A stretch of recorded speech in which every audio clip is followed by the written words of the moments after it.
Well, the DLD conference always is about entrepreneurship. So somehow having a session of entrepreneurship is obviously preaching to those people that are really part of that ecosystem. But also, as you can see here, entrepreneurship is always about people. And so that's maybe the topic that we should actually start discussing first. Obviously, Munich is just a place where we have the best mix of people. And but how can we get more, and what's really the challenge, and what does politics need to do there? Yeah, first of all, thanks for allowing me to be here today. It's a real pleasure. And thanks for giving me that chance to prove the others right. We have a really wonderful ecosystem in Munich. That's something really special that people have created. And we said, this is specific and special about Munich, but we know that we have other regions in Germany where we also have fantastic people. And that's why the idea came to say, let's try to make something similar with the universities, the startups, the big companies, also researchers, and bring them all together in other regions in Germany. And we made the Lighthouse competition. And now we will do the same in 12 regions in Germany. And it's actually very little money that we put in from the state side, because a lot of the capital comes from the private sector. And I hope we will be able to have a lot of UnternehmerTUMs across Germany and to be as productive, creative, innovative as this region is. I'm from Heidelberg, and we are not too bad there either.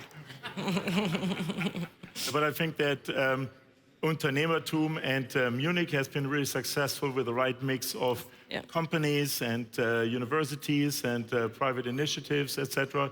And so obviously that's then the blueprint. And but what's the timeline, or how do we get into the doing and implementation? Or so what's missing for that to get implemented and launched? The budget 2025. You have maybe noticed that a government broke over this budget, but all the preliminary steps, the first rounds have been finished. So now it's just a go button as soon as there will be the next budget. And I really hope that whoever will govern next will not kill that baby, because it's really, I think, one of the most,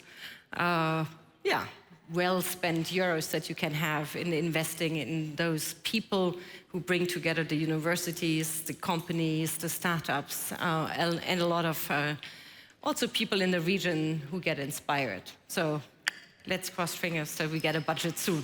Yeah. So we as a company are also dependent on just getting fresh talent all the time here. So we are essentially a bit of an international company. We have people from 80 countries, we speak 50 languages. And of course, when we look at this international talent, that's what we find at the local universities. But in fact, it's still difficult to give those students from all over the world like really a clear perspective of how they can get a job and eventually also a German citizenship. So fundamentally, once you get a job, then that's like one of the really cool citizenships to have, and like also not that hard. But how can we institutionalize that? Because that's like really a talent that studies here on basically the taxpayers' time, and that we essentially then just lose back and can't really retain. So what could be done, should be done, so that that works more effectively? Yeah, that's so important to keep these people. And I think in order for them also to want to stay, we have to remain a country that is welcoming people from abroad. Because I see a bit with fear that we are closing and shutting up. And I think the opposite is what we need, is to attract talent from the rest of the world. We have in Germany a very federal system. And the work permits come from the local level, the Ausländerbehörde. It's very German. And some of them are working well, others less. And what we propose is to say, if a company says, I need that person, that the company gets that person unless there's a veto within 4 weeks by the local authority. So that's in German, it's a Genehmigungsfiktion. yeah, to say, you have a couple of weeks, you check if that person is on a terrorist list or whatever, and if it's not, we trust the company to choose the right person. Yeah, that's normally not really the challenge for us as a company that wouldn't get this local work permit. The problem is more if you want to hire somebody from India, that they would even get an appointment. And a visa, or, yeah.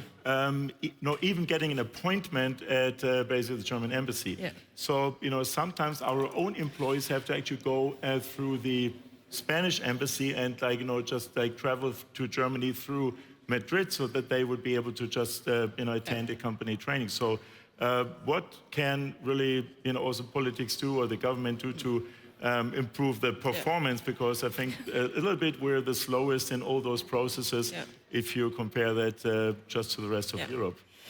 Yeah, very true. Germany started to digitalize its visa applications in the year 2022. Yeah, it's insane. But we started it, It's, you can ask, why did you not do this 20 years earlier like everybody else? It's a very good question. But at least we started it. Is it already done completely? Not in every single state in this world, but mainly. And that's a prerequisite for then also extending all what we can do locally. And we have started to concentrate a lot of the procedures in one, in one agency that is working on all the different files, so that more people locally have the time then to really make the appointments you need. Yeah. So it's under the making, it's really finally underway. It's not yet finished, but I'm optimistic. By the plan of the Foreign Ministry, if I'm not mistaken, is that by the end of 2025, all is digitalized, all is centralized, all the procedures, and then all the rest of the time goes into local meetings and having time with the people we need. So we're in agreement that we need to make it easy, but of course we probably also need to do an active recruitment of the brightest mind in the world. So fundamentally what we really want is whoever is smart and young and cool should really come to Germany. And I have to say that, for me as an entrepreneur, I'm actually personally offended if I sometimes hear from American colleagues, like Europe is lame, and it seems like the economists must be hating Europe. But in general, I have to remember when I grew up, for me, America was the land of dreams. And when I basically finished school, my priority was just to go there as quickly as possible. And nowadays, I just returned 2 days ago from a business trip. It's just in and out, because I think you can really see that somehow the culture has changed. And then about a decade ago, I told my nieces and nephews, Shanghai is the place to be, and that's where you should go. But no longer. And so really today, if you're young and cool and smart, Europe is the place to be. And so how can we further cultivate that culture, and how do we get then talents from all over to really just come here? By the way, I did the same. After I finished high school here, I went to Israel first, and then to Washington, and then I did my master's at Columbia University. So I had the same. I was like, let's go out, let's go to the US. But I returned because I have genetically, whatever, dentist problems. And I could just not afford to continue living in the US. I was like, okay, no way, you have to go home. So that makes you also aware that sometimes it's good to have a functioning health system that you can actually afford. Which is, by the way, one also good thing about our state still. How to attract them? I think, we have a lot of difficulties, for example, for people to come because of our language still. So we need to make a lot more in English and to have a lot more of the applications, everything also ready in English. I think that's one of the obstacles we meet. Then the second point is that people, when they come here, it's so hard for them to get their families join, or to have their aunt visit, or the grandma, because they're sometimes treated as if they just want to come into our social security. So I would like to have, for the blue card holders, to have a special way for family reunion, that they don't have to go through the normal procedure as if they were asylum seekers. So this is our second point. So there are a couple of things where you can really motivate them. And of course, the most important is all of you, attracting talent and showing there's lots happening in Germany, a lot of innovation going on that you want to be part of. But then we have, in addition, you mentioned the healthcare system, which is affordable. We have, great universities. Yeah. I think Munich is ranked #1, the Technical University #1 in Europe, number 21, I think, globally, etc., and plus many others, so that I'm not excluding anybody else. But and then there's also pretty broad, middle class, free education, etc. So lots of good things that we have going for ourselves. But I think we have a challenge in our culture, in the way of how we think about entrepreneurship. So, for example, I just went through a major transition myself because I quit my job 3 weeks ago. I thought that CEO of Brainlab is the coolest job.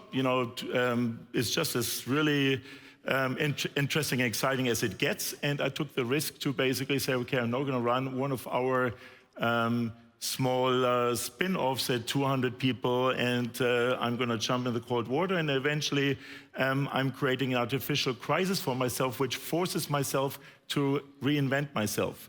So my American colleagues, they will say, great, congratulations, how exciting. Yeah, and I know. The European colleagues didn't understand. I know. So they thought, how can you do that? Makes no sense. And I think that really reveals that that's still, despite the fact that we have a lot of entrepreneurship, a cultural problem. So what's your take on that, or what can we do to really change that? I very much agree. By the way, I often say, let's do it like they do it in Spain or in Sweden, and they always answer me then, oh, why don't you go and live there then? And I'm like, no, I want to make our place better. But that's already sometimes, offensive when they're like, oh, why do you think somewhere else is better? We have in Germany the mentality that everything that is not allowed is forbidden. And I love the culture where everything that is not forbidden is allowed. And that's a legal, systemic change for Germany. And wherever I was part of making a German law or European law, I try to change that dynamic of saying whatever is not forbidden is allowed. And it might sound strange for anybody who's not German, but that's very German, that, it's I would push it a step further. I tell my colleagues and employees, it's easier to get forgiveness and permission. Yeah. And it's like to take more risks in Germany, seriously. I'm like, that's, I think, the main mental change we need to get, not just in companies, but in general, is to be ready to take more risks. I give you one example. We have Hermes-Bürgschaften, like export guarantees help, which is, of course, state finance. So it's your taxpayers' money who helps companies, which is fine. So you need to make sure that you don't give it out too easily so that the taxpayer is not totally lost. And then I asked our teams, I said, like, can you give me the amount of bureaucracy for the risk factor? So how much, is related to what kind of risk? Mm-hmm.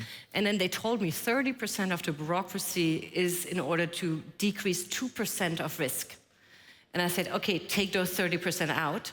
And I said, but Ms. Brantner, we have to then note in our files that this is your risk, that you're really asking us to take that risk. And I said, yeah, put it in there, put my name, it's the Brantner risk. But isn't it also a question of